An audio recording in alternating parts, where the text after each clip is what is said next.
Hi hello every one, എല്ലാവർക്കും മാഷൻ ടീച്ചറിൻ്റെ മറ്റൊരു പുതിയ വീട്ടിലോട്ട് ഒരിക്കൽ കൂടി സ്വാഗതം. നാളെ 4ാം ക്ലാസ്സിലെ കൂട്ടുകാർക്ക് EVS അഥവാ പരിസര പഠനമാണ് പരീക്ഷ വരുന്നത് അല്ലേ. അപ്പോൾ ടീച്ചർ നിങ്ങൾക്കുള്ള പരീക്ഷാ ചോദ്യങ്ങളും അവയ്ക്കുള്ള ഉത്തരങ്ങളുമായിട്ട് എത്തിയിട്ടുണ്ട് കേട്ടോ. അപ്പോൾ നമുക്ക് വേഗം നമ്മുടെ ക്ലാസ്സിലോട്ട് പോയാലോ. അതിലോട്ട് പോകുന്നതിന് മുന്നേയായിട്ട് നമ്മുടെ ചാനൽ ആദ്യമായിട്ട് കാണുന്ന കൂട്ടുകാരുണ്ടെങ്കിൽ ചാനൽ സബ്സ്ക്രൈബ് ചെയ്യാനും വീഡിയോ മക്കൾക്ക് യൂസ്ഫുൾ ആയിട്ട് തോന്നുകയാണെങ്കിൽ നിങ്ങളുടെ മറ്റു കൂട്ടുകാർ കൂടി ഷെയർ ചെയ്ത് കൊടുക്കാനായിട്ട് മറക്കരുതേ. ഓക്കെ മക്കളെ, അപ്പോൾ നമുക്ക് ആദ്യത്തെ പ്രവർത്തനം എന്താണെന്ന് നോക്കാം.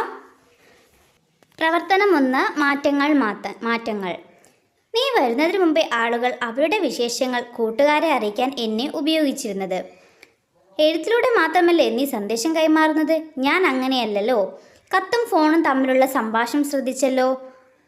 ഉപയോഗത്തിൻ്റെയും സൗകര്യത്തിൻ്റെയും അടിസ്ഥാനത്തിൽ ഇവ രണ്ടും തമ്മിലുള്ള വ്യത്യാസം എഴുതാനാണ് മക്കളടുത്ത് പറഞ്ഞത്.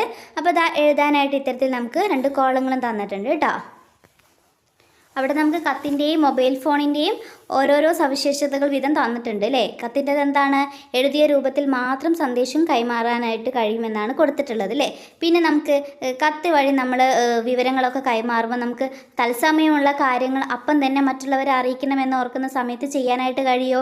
ഇല്ല അല്ലേ. നമ്മളത് ഇന്ന് കത്ത് അയക്കുകയാണെങ്കിൽ അത് എത്തേണ്ട ആൾക്ക് ചിലപ്പം കുറച്ച് ദിവസങ്ങൾ കഴിഞ്ഞിട്ടായിരിക്കും എത്തേണ്ടായിരിക്കുക അല്ലേ. അപ്പോൾ ആ ഒരു പ്രയാസം എന്തിലുണ്ട്? കത്ത് വഴി നമ്മൾ വിവരങ്ങൾ കൈമാറുന്ന സമയത്തുണ്ട് അല്ലേ. പക്ഷേ മൊബൈൽ ഫോണിൻ്റെ കേസിൽ വരുമ്പോൾ എന്താണ്? നമുക്കിപ്പോൾ ഒരാളെ ഒരു കാര്യം അറിയിക്കണമെങ്കിൽ നമുക്ക് എന്ത് ചെയ്യാം? അത് സാധ്യമാണ് അല്ലേ. തത്സമയമുള്ള എല്ലാ വിവരങ്ങളും നമുക്ക് എന്ത് ചെയ്യാൻ പറ്റും? വിനിമയം ചെയ്യാനായിട്ട് പറ്റും അല്ലേ. അതുപോലെ തന്നെ കത്തിലൂടെ നമുക്ക് നമ്മളിപ്പോൾ മൊബൈൽ ഫോണിലൊക്കെ നമ്മുടെ വീഡിയോസൊക്കെ സേവ് ചെയ്ത് വെക്കുന്നുണ്ട്, ഫോട്ടോസ് സേവ് ചെയ്ത് വെക്കുന്നുണ്ട്, വീഡിയോസും ഫോട്ടോസും ഒക്കെ മറ്റുള്ളവർക്ക് അയച്ചു കൊടുക്കുന്നുണ്ട് അല്ലേ. കത്ത് വഴി അങ്ങനെ നമുക്ക് ചെയ്യാനായിട്ട് കഴിയുമോ? ഇല്ല അല്ലേ. അപ്പോൾ ആ കാര്യങ്ങളൊക്കെ ഉൾപ്പെടുത്തിയിട്ട് വേണം മക്കൾ എഴുതാനായിട്ട്. അതിൽ തന്നെയുള്ള മറ്റൊരു ക്വസ്റ്റ്യൻ കൂടിയുണ്ട്, നോക്കിക്കേ. ശബ്ദം കേൾപ്പിക്കാൻ മാത്രമേ എനിക്ക് കഴിയൂ. എന്നെ നിങ്ങൾക്ക് പരിചയപ്പെടുത്തിയത് മാർക്കോണിയാണ്. ആരാണ് ഞാൻ? ആരാണ് മക്കളെ? എല്ലാവർക്കും അറിയാം അല്ലേ. റേഡിയോ ആണ് ആൻസർ വരുന്നത് കേട്ടോ. ഓക്കെ കൂട്ടുകാരെ, അടുത്ത ക്വസ്റ്റ്യൻ നോക്കിക്കേ. പ്രവർത്തനം 2, സ്ഥിരാവിന്യാസവും വേരുപടലവും. ചുവടെ കൊടുത്തിരിക്കുന്ന പട്ടിക ശ്രദ്ധിക്കൂ. അപ്പം നമുക്ക് അവിടെ സസ്യത്തിൻ്റെ പേര്, വേരുപടലം, അതുപോലെ തന്നെ സ്ഥിരാവിന്യാസം എന്ന് പറഞ്ഞിട്ട് ടേബിൾ കൊടുത്തിട്ടുണ്ട് കേട്ടോ. എന്നിട്ട് മക്കളടുത്ത് ചോദിച്ചത് ഇതാണ്: പട്ടിക പരിശോധിച്ച് സസ്യങ്ങളുടെ വേരുപടലവും സ്ഥിരാവിന്യാസവും തമ്മിൽ എന്തെങ്കിലും ബന്ധമുണ്ടോ എന്ന് കണ്ടെത്തിയിട്ട് എഴുതാനാണ്. അപ്പം മക്കൾ അവിടെ നോക്കിക്കേ. ആദ്യം തന്നിട്ടുള്ള സസ്യത്തിൻ്റെ പേരെന്താണ്? പ്ലാവാണ് അല്ലേ. അതിൻ്റെ വേരുപടലം നോക്കിക്കേ. ഏത് വേരാണ്? താഴ്വേരാണ് കൊടുത്തിട്ടുള്ളത് അല്ലേ. അതുപോലെ തന്നെ സ്ഥിരാവിന്യാസം നോക്കിക്കേ. ഏതാണ്? ജാലിക സ്ഥിരാവിന്യാസമാണ് അല്ലേ. ഇനി മുളയുടെ കാര്യത്തിൽ വരുമ്പോൾ എന്താണ്? നാരുവേരാണ്. അപ്പം സ്ഥിരാവിന്യാസം ഏതാണ്? സമാന്തര സ്ഥിരാവിന്യാസമാണ് അല്ലേ. അപ്പോൾ ആ 2 എക്സാമ്പിൾ നോക്കുമ്പോൾ തന്നെ കൂട്ടുകാർക്ക് കാര്യം എന്താണെന്ന് മനസ്സിലാവും. എന്താണ്? താഴ്വേരുള്ള സസ്യങ്ങൾക്ക് ജാലിക സ്ഥിരാവിന്യാസവും അതുപോലെ തന്നെ നാരുവേരുള്ള സസ്യങ്ങൾക്ക് എന്തായിരിക്കും? സമാന്തര സ്ഥിരാവിന്യാസമായിരിക്കും. അല്ലെങ്കിൽ നമുക്ക് നേരെ തിരിച്ച് പറയാം, സമാന്തര സ്ഥിരാവിന്യാസമുള്ള സസ്യങ്ങൾക്ക് എന്തായിരിക്കും? നാരുവേര് പടലായിരിക്കും അല്ലേ. അതുപോലെ തന്നെ ജാലിക സ്ഥിരാവിന്യാസമുള്ള സസ്യങ്ങൾക്ക് താഴ്വേരുമായിരിക്കും ഉണ്ടായിരിക്കുക അല്ലേ. ഓക്കെ കൂട്ടുകാരെ, ഇനി മറ്റൊരു ക്വസ്റ്റ്യൻ നോക്കിക്കേ. ആവാസ വ്യവസ്ഥയെ സംരക്ഷിക്കുന്നതിന് സഹായിക്കുന്ന ഉചിതമായ പ്രവർത്തനങ്ങൾ നിർദ്ദേശിക്കുക. എന്തൊക്കെയാണ് മക്കളെ? നമ്മുടെ ഒരു ആവാസ വ്യവസ്ഥയാണ് വയലെന്ന് പറയുന്നത് അല്ലേ. ആ ഒരു വയലിനെ സംരക്ഷിക്കുന്നതിന് എന്തൊക്കെ കാര്യങ്ങൾ നമുക്ക് ചെയ്യാനായിട്ട് പറ്റും? അവിടേക്ക് നമ്മൾ മണ്ണിട്ട് നികത്താനായിട്ട് പാടുണ്ടോ? അതുപോലെ തന്നെ കീടനാശിനികളും രാസവളങ്ങളൊക്കെ ഉപയോഗിക്കാനായിട്ട് പാടുണ്ടോ? അതൊക്കെ ഉപയോഗിക്കുന്ന സമയത്ത് എന്ത് സംഭവിക്കുന്നുണ്ട്? ചെറു ജീവികളും ചെറു പ്രാണികളൊക്കെ നശിച്ചു പോകുന്നുണ്ട് അല്ലേ. പിന്നെ അതുപോലെ തന്നെ നമ്മൾ മണ്ണിട്ട് നികത്തുന്നുണ്ട് അല്ലേ. ഇതൊക്കെ ചെയ്യുന്ന സമയത്ത് എന്താണ്?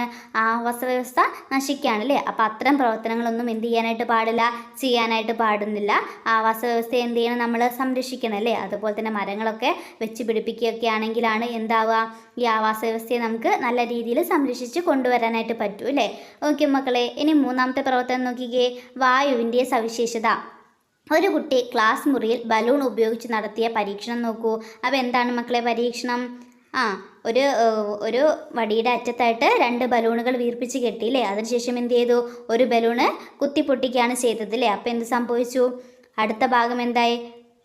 കുറച്ച് പൊങ്ങിപ്പോയിട്ടുണ്ടായിരുന്നു അല്ലേ. അതായത് ഒരു ത്രാസ് പോലെയുള്ള ഇതിൽ വെച്ചിട്ടാണ് അത് ചെയ്യുന്നത്. ഇനി അതിലുള്ള ചോദ്യം ഇതാണ്: ചുവടെ നൽകിയിരിക്കുന്ന സാമഗ്രികളിൽ നിന്ന് ഉചിതമായവ തിരഞ്ഞെടുത്ത് വായുവിൻ്റെ മറ്റൊരു സവിശേഷത കണ്ടെത്താനുള്ള പരീക്ഷണം രൂപകൽപ്പന ചെയ്യുക. അപ്പം നമുക്ക് ആദ്യത്തെ ആ ഒരു പരീക്ഷണത്തിൽ നമുക്ക് വായുവിൻ്റെ എന്ത് സവിശേഷതയാണ് പറഞ്ഞിട്ടുള്ളത്? വായുവിന് ഭാരമുണ്ട് എന്നുള്ള സവിശേഷതയാണ് അല്ലേ. കാരണം 2 ബലൂൺ ഈക്വലായി വെച്ചതിന് ശേഷം ഒന്ന് നമ്മൾ കുത്തിപ്പൊട്ടിക്കുമ്പോൾ മറ്റേ ബലൂൺ എന്തായി പോകുന്നുണ്ട്? ആ ബലൂണിൻ്റെ വശം ഉയർന്നു പോകുന്നുണ്ട് അല്ലേ. കാര്യം എന്താണ്? ഒരു ഭാഗത്തുള്ള ഭാരം ഇല്ലാതായ സമയത്താണ് അത് സംഭവിക്കുന്നത്.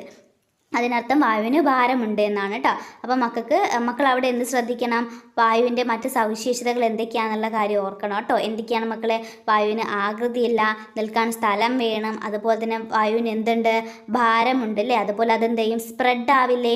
അപ്പോൾ ഈ കാര്യങ്ങളൊക്കെ മക്കൾ എന്ത് ചെയ്യണം? അറിഞ്ഞു വെക്കണം. അതോടൊപ്പം തന്നെ എന്ത് ചെയ്യുക? വായുവിൻ്റെ ഇത്തരം പ്രത്യേകതകൾ ഉൾപ്പെടുന്ന പരീക്ഷണങ്ങളും മക്കൾ നിർബന്ധമായിട്ടും നോക്കിയിട്ട് പോവുക കേട്ടോ. അത്തരത്തിൽ പരീക്ഷണം വരാനുള്ള സാധ്യതയുണ്ട്.